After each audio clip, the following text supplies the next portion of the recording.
Alright, let's move on down the viewport toolbar. The next two buttons I'm going to discuss are Game View Mode and the Lock Viewport button. Now, to make things nice and easy to see, let's go ahead and click the Maximize Viewport button, which is down at the far end. Now, if we take a look at this level, currently I have opened up DM Sanctuary. You can go to File, Open, and choose that if you'd like to follow along exactly. You can see that we have all of these little actors everywhere. There's path nodes to help the AI get around. There are little sound nodes. You can see the little particle system icons.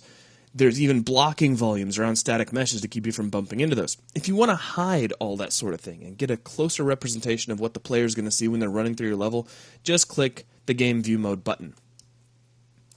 So you'll notice that all those actors disappear. The whole level looks a little bit cleaner now.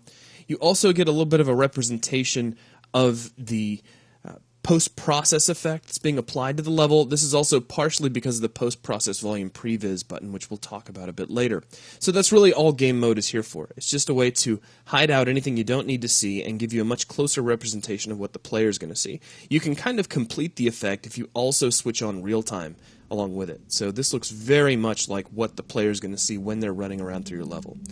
So I'll go ahead and switch that off. We'll get out of game mode. Though I do want to mention this. If I select a static mesh, currently I have the translation widget activated here inside the main toolbar, and I have a little move tool or translation widget that I can use to move this static mesh around.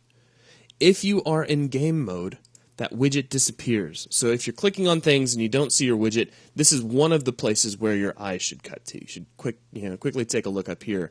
Now, another place, just not to stray too far away from the topic at hand, you could also be in selection mode, which is up here inside the main toolbar. It looks like a little white arrow cursor. I just want to point both those out because both these are options that could potentially make your translation, rotation, or scale widget disappear. All right, our next button is going to be Lock Viewport. What this is here for is just a way to take a viewport and tell it not to move in the event of certain commands. For instance, if I demaximize the viewport, here inside the perspective view, I'm kind of out at this dock in front of the sanctuary level, and what I'm going to do is move my top viewport out there as well. So now they're both kind of out here in the same location. Now I can select one of these pillars, and here inside the top view, you can see that pillar.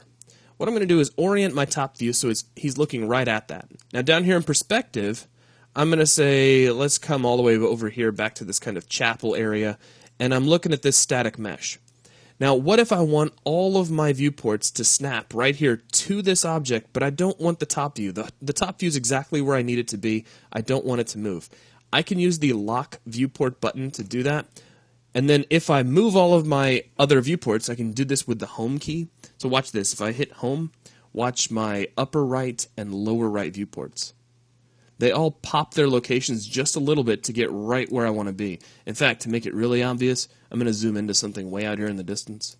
And then if I hit home, my other two viewports snap right to that location. So here, it's really obvious here in the side view. We're looking right at where we want to be. However, the top view did not move because currently it's locked. And really, that's the big deal here. It's just a way to take a viewport and say, hey, you stay still, and if I tell the other viewports to move, I want you to stay right where you are.